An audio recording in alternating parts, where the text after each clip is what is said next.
కథ కవిత కథానిక శ్రోతలకు నమస్సులు.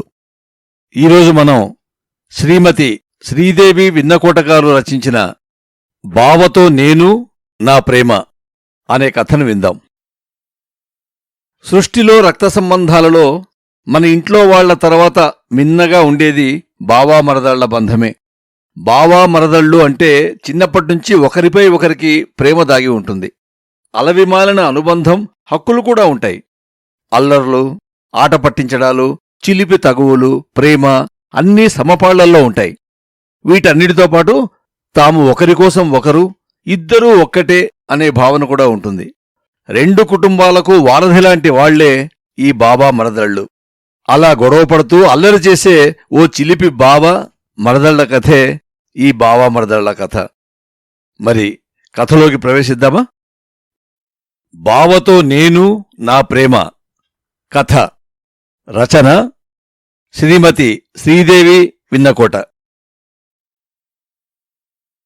ఆ రోజు ఉదయం నుంచి మా ఇంట్లో గొడవగా ఉంది. కొరియర్ బాయ్ ఓ అందమైన ఎర్ర గులాబీల పూల బొకే, అందమైన గులాబీ రంగు కవర్ తెచ్చి ఇచ్చాడు. నా పేరుతోనే వచ్చాయవి. అప్పుడు మొదలైంది మా ఇంట్లో గొడవ. ఎర్ర గులాబీలంటే నాకు ప్రాణం.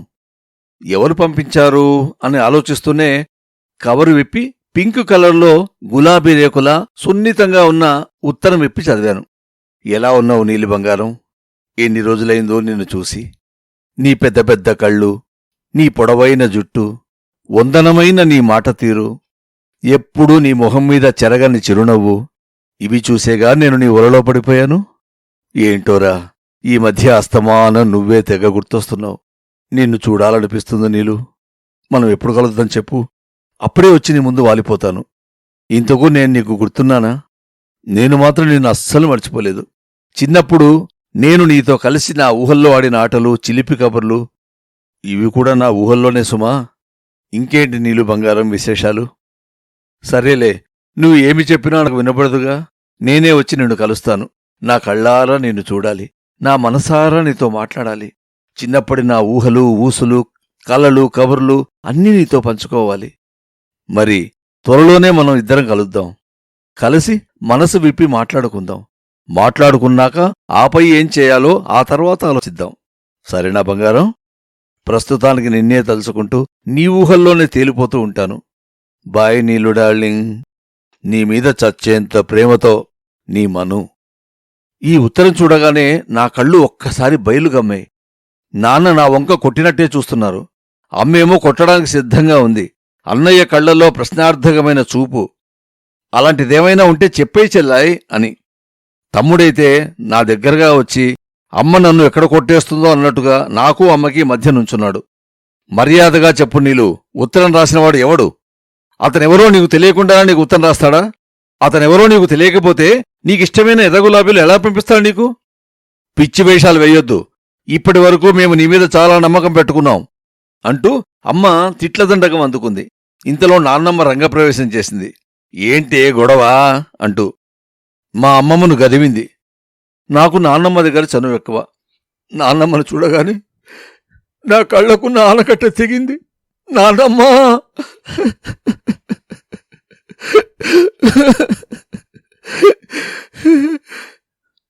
అంటూ పట్టుకొని గట్టిగా ఏడ్చేశాను. ఎందుకే ఏడుస్తావు? ఊరుకోవే నా తల్లి అంటూ బుజ్జగించింది. ఏంటిది? ఎవడో బడుద్దాయి వెధవ రాసిన ఉత్తరం కోసం నా బంగారు తల్లిని ఏడిపిస్తున్నారు. అది ఎలాంటిదో మీకు తెలియదా? లేక మీ పెంపకం మీద మీకు నమ్మకం లేదా? అంటూ 4 చీవాట్లు వేసేసరికి అందరూ ఎవరి దారిన వారు గమ్మున ఉండిపోయారు. ఎవడో ఒక అంట్ల వెధవ ఆకతాయిగా రాసిన ఉత్తరం కోసం 20 ఏళ్లు పెంచిన మన అమ్మాయిని అనుమానిస్తున్నారు. మీకు బుద్ధి లేదా? అయినా మనం దాని మనసులో ఏమున్నా నిర్భయంగా మనకి చెప్పేంత స్వేచ్ఛని తనకిచ్చాం. తన మనసులో ఇలాంటివేమైనా ఉంటే వాళ్ల బావతో పెళ్లి కుదరకముందే చెప్పి ఉండేదిగా. మీ అనుమానాలు తగలయ్యా. మనుషులు పెరిగారు, కాని ఒక్కరికి బుర్ర పెరగలేదు అంటూ బాగా చీవాట్లు వేసింది. నన్ను చూసి, చూడమ్మడు, ఆడపిల్లవు కదమ్మా, వాళ్ల భయం వాళ్లకుంటుంది. అంతేకాని నీ మీద నమ్మకం లేక కాదు. వెళ్ళు, కాసిని చన్నీళ్లతో మొహం కడుక్కునరా తల్లి అంటూ నన్ను లోపలికి పంపించింది. బుర్ర ఎంత బద్దలు కొట్టుకున్నా నాకు కొరియర్లో లెటరు, గులాబీల బొకే ఎవరు పంపించారో అర్థం కాలేదు. నా చిన్నప్పుడు స్కూల్లో గాని కాలేజీలో గాని మను అనే పేరుతో నాకు ఎవ్వరూ ఫ్రెండ్స్ లేరు. మను అంటే బహుశా మనోజ్ ఏమో. ఫోన్ రింగ్ అవడంతో నా ఆలోచనని కాసేపు పక్కన పెట్టి ఫోన్ ఎత్తాను. అటువైపు నుంచి మా మేనత్త కొడుకు, నాకు బావ, మరో 2 నెలల్లో నాకు కాబోతున్న భర్త అయిన మురళి నుంచి ఫోన్. ఏం చేస్తున్నావు నీలు అంటూ. మీకు నా పేరు చెప్పలేదు కదా, నా పేరు నీలిమ. అందరూ ముద్దుగా నీలు అని పిలుస్తారు. ఏం చేయట్లేదు బావా అని చెప్పాను. ఏమైంది నీలు, నీ గొంతు అంత డల్గా ఎందుకుంది? నేను ఎవరైనా ఏమైనా అన్నారా అంటూ అతను ప్రేమగా అడిగేసరికి నా కళ్ళల్లో మళ్ళీ వరద గోదావరి పొంగింది.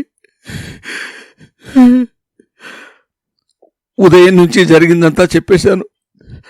ఎప్పుడూ చిన్న మాట కూడా అని అమ్మా నాన్న ఎంత కోప్పడ్డారో, అన్నయ్య తమ్ముడు నా వంక ఎలా చూశారో, నాన్నమ్మ ఎలా నన్ను వెనకేసుకొచ్చిందో అన్నీ తనకు చెప్పాను. ఏంటి నీలు, ఇంత చిన్న విషయానికి నిన్నంతగా కోప్పడ్డారా అంటూ అతను నవ్వేసరికి నాకు చిర్రెత్తుకొచ్చింది. నేనిక్కడ ఏడుస్తుంటే నువ్వు వెటకారంగా నవ్వుతావా? పో, అసలు నాతో మాట్లాడొద్దు. ఇంకోసారి నాకు కాల్ చేసావంటే మామూలుగా ఉండదు చెప్తున్నా అంటూ ఇంకో 4 తిట్లు తిట్టి అతను చెప్పేది ఏమాత్రం వినకుండా ఫోన్ కట్ చేశాను. 4 రోజులు గడిచాయి. మళ్లీ అదే సీన్ రిపీట్ అయింది. కొరియర్లో మళ్లీ ఓ లెటర్, ఓ ఎర్ర గులాబీల పువ్వుల బొకే. లెటర్లో కూడా సేమ్ మ్యాటర్. అదేంటో చిత్రంగా ఈసారి ఇంట్లో వాళ్ళెవరూ కోపడలేదు. బహుశా నాన్నమ్మ బాగా చీవాట్లు వేయడం వల్లో లేక నా మీద నమ్మకం వలనో తెలియదు గాని నన్ను ఒక్క మాట కూడా ఎవరూ అనలేదు. ప్రతి 4 రోజులకోసారి ఇలా రిపీట్ అవుతూనే ఉంది. ఇంట్లో వాళ్లు పట్టించుకోవడం మానేశారు. కాని వాళ్ల చూపుల్లో ఓ ప్రశ్నార్థకమైతే కనిపించేది నా కళ్ళకి. ఇంచుమించు నేను కూడా పట్టించుకోవడం మానేశాను. మరికొన్ని రోజుల తర్వాత నాకు మా మురళిబావకి పెళ్లి జరగాల్సిన రోజులు దగ్గరకొచ్చాయి. నేను అతను ఫోన్ చేసినా మాట్లాడడం లేదు. 2-3 సార్లు ఇంటికొచ్చాడు. అయినా నేను రూమ్ నుంచి బయటికి రాలేదు. నాన్నమ్మేమో పెళ్లి కదా మనవడా, సిగ్గుపడుతుంది అంటూ కవర్ చేసేసింది. ఒక్కసారి నీలుతో మాట్లాడతా అమ్మమ్మ అంటూ నా రూంలోకి వచ్చేశాడు. ఎందుకు నీలు, నీకంత కోపం వచ్చింది? నేను సరదాగా నవ్వాను అంతే. ఇంత చిన్న విషయానికి నీకు కోపం వస్తుందని నేను అనుకోలేదు. ఒకవేళ నీకేమైనా అనుమానాలుంటే పెళ్లికి ముందే అడుగు. పెళ్ళయిన తర్వాత మనం గొడవ పడితే అసహ్యంగా ఉంటుంది అన్నాడు. నేను అతని మొహం వంక కూడా చూడలేదు. సరే మాట్లాడవా అయితే, వెళుతున్నాలే. మీ నాన్నమ్మ చెప్పినట్లు నువ్వు సిగ్గుపడుతూ ఉండు, బాయ్ అంటూ అతను నవ్వుతూ వెళ్ళిపోయాడు. నేను ఊరికే పంతానికి మాట్లాడలేదు కాని అతనంటే నాకు చాలా ఇష్టం. ఇంత చిన్న విషయానికి అతని మీద కోపం తెచ్చుకోవడం నాకే సిల్లీగా అనిపించింది. మా పెళ్లి 15 రోజుల్లోకి వచ్చేసింది. మా ఇల్లంతా హడావిడిగా ఉంది. ఈరోజే శుభలేఖలు తీసుకొచ్చారు నాన్న. నేను ఎంతో ఇష్టంగా సెలెక్ట్ చేసిన శుభలేఖలవి. అమ్మ తీసుకెళ్లి లోపల పెట్టింది. నా మనసులో నాకేమో కనీసం నన్ను చూడమని కూడా చెప్పరేంటి అని అనిపిస్తుంది. కానీ వాళ్ళందరి ఎదురుగా వెళ్లి శుభలేఖ తీసి చూడాలంటే సిగ్గు ముంచుకొస్తుంది. నా ఫీలింగ్స్ మా నాన్నమ్మ గమనించిందేమో. అమ్మడు, శుభలేఖ ఎలా ఉందో చూడరా తల్లి అంది. ఆ మాట కోసమే ఎదురు చూస్తున్న నేను లోపలికి పరిగెట్టాను. కవర్లోంచి శుభలేఖ తీసి తెరవగానే బావ అందమైన నవ్వుమొహం కనిపించింది. పక్కనే మరో ఫోటోలో ముద్దొచ్చేలా ఉన్నా నేను. 2 నిమిషాలు ఫోటోలు చూస్తూ మైమరిచి ఉండిపోయాను. చిరంజీవి లక్ష్మీ సౌభాగ్యవతి నీలిమను చిరంజీవి మురళీ మనోహర్కిచ్చి అని చదవగానే ఒక్క క్షణం నాకు అర్థం కాలేదు. నాకింతవరకు బావు పేరు మురళి అని మాత్రమే తెలుసు. మురళికి తోకగా మనోహర్ ఉందని నాకింతవరకు తెలియదు. ఇప్పుడు ఆ పేరు చదవగానే మంచు తెర విడిపోయినట్టుగా నాకు మొత్తం అర్థమైపోయింది. అంటే ఇంట్లో వాళ్ళందరికీ బావ పేరు మనోహర్ అని తెలుసు. ఎవరూ నాతో చెప్పకుండా అందరూ నన్ను ఏడిపించారు. వెంటనే బయటకొచ్చాను. అమ్మని అడిగాను, బావ పేరు మురళీ మనోహర్ నాకెందుకు చెప్పలేదు? నాకు మొన్నే తెలిసింది నీలు. అదిగాక నాన్నమ్మ మీ నాన్నగారు నీకు చెప్పొద్దు అన్నారు. నువ్వు ఏమైనా అడగాలనుకుంటే వాళ్ళని అడుగు అంటూ నాతో మాట్లాడకుండా తప్పించుకు వెళ్ళిపోయింది అమ్మ. నాకొస్తున్న కోపాన్ని అదుపు చేసుకుంటూ వెంటనే బావకి కాల్ చేశాను. 1 రింగుకే ఫోన్ ఎత్తాడు. నా మీద కోపం పోయిందా నీలు బంగారం అంటూ. నీతో అర్జెంటుగా మాట్లాడాలి, ఒక్కసారి ఇంటికి రా బావా. వస్తున్న బంగారం, 1 గంటలో నీ ముందుంటా అంటూ ఫోన్ కట్ చేశాడు. అన్నట్టుగానే గంటలో నా ముందు ఉన్నాడు. ఇప్పుడు ఏమైంది నీలు, అంత సీరియస్గా ఉన్నావు అన్నాడు ఏమీ తెలియనట్టు అమాయకంగా. నీకు తెలియదా అంటూ లెటర్స్ అన్నీ తెచ్చి అతని ముందు పడేశాను. ఆ ఉత్తరాలు చూడగానే అతని పెదవులపై ఒక కొంటె చిరునవ్వు. అతని నవ్వు చూడగానే నాకు కోపం చిర్రెత్తుకొచ్చింది. నువ్వు నన్ను ఇంత మోసం చేస్తావా అంటూ అతన్ని కొట్టడానికి వెళ్ళాను. అతడు నా 2 చేతులు పట్టుకొని ఆపుతూ నన్ను దగ్గరికి తీసుకున్నాడు. ఎందుకో అంత కోపం? నీ మీద ప్రేమతో ప్రేమలేఖలు రాయడం తప్ప? చెప్పు బంగారం అన్నాడు. అయినా నాకు ఇంకా కోపం తగ్గలేదు. తప్పే, నువ్వెవరో చెప్పకుండా ఇలా ఉత్తరాలు రాయడం తప్పే అంటూ నా 2 చేతులతో అతని గుండెల మీద కొట్టసాగాను. అతడు నన్ను ఆపుతూ, నీలు నన్ను చంపేస్తావా ఏంటి? బావా మరదళ్ళు అంటే ఆ మాత్రం సరదా సరసం ఉండవా ఏంటి? అయినా పెళ్లికి ముందు ఉత్తరం రాస్తానే అదో రకమైన ఆనందం. పెళ్ళయ్యాక రాస్తే మామూలుగా మొగుడు పెళ్ళాలు రాసుకున్నట్లే ఉంటుందిగా. అందుకే సరదాగా అలా రాశాను, అంతే తప్ప నిన్ను ఏడిపించాలని కాదు. నేను మొదటి ఉత్తరం రాసినప్పుడు మీ ఇంట్లో వాళ్ళకెవరికీ తెలియదు. తర్వాత నిన్ను మామయ్య వాళ్ళు బాగా తిట్టారని తెలిసి ఆ ఉత్తరం రాసింది నేనే అని వాళ్ళకి చెప్పేశాను. అందుకే ఆ తర్వాత నేను ఎన్ని ఉత్తరాలు రాసినా వాళ్ళు నిన్నేమీ అనలేదు. ఇక నా పేరు గురించంటావా? నేను చిన్నప్పుడు చాలా అందంగా ఉండేవాడిని. అంటే కృష్ణుడంత అందంగా అన్నమాట. నేను ఇప్పటికి కూడా అందగాడినే అనుకో. అందుకే నాకు మురళీ మనోహర్ అని పేరు పెట్టారు. కాని నాకు అంత పెద్ద పేరు ఇష్టం లేదు. అదీగాక మనోహర్ అనే పేరు అమ్మాయి పేరుకు చాలా దగ్గరగా ఉంది. నాకు ఆ పేరు నచ్చలేదు. అందుకే నేను నా పేరులోంచి మురళిని మాత్రం ఉంచుకొని మనోహర్ని తీసేశాను. నా ప్రతి ఐడెంటిటీలో కూడా నా పేరు మురళి అనే ఉంటుంది. ఈ విషయం మన బంధువుల్లో ఎవరికీ తెలియదు. కాని శుభలేఖల్లో మాత్రం కొసరు పేరు కాకుండా అసలు పేరు పూర్తిగా వేయించాలని పెద్దవాళ్లు పట్టుబట్టడం వల్ల మురళీ మనోహర్ అని వేయించాల్సొచ్చింది. అలా వేయించి, ఇదిగో నీకిలా దొరికిపోయాను మిసెస్ నీలిమా మురళీ మనోహర్ అన్నాడు నాటకీయంగా నన్ను నవ్విస్తూ.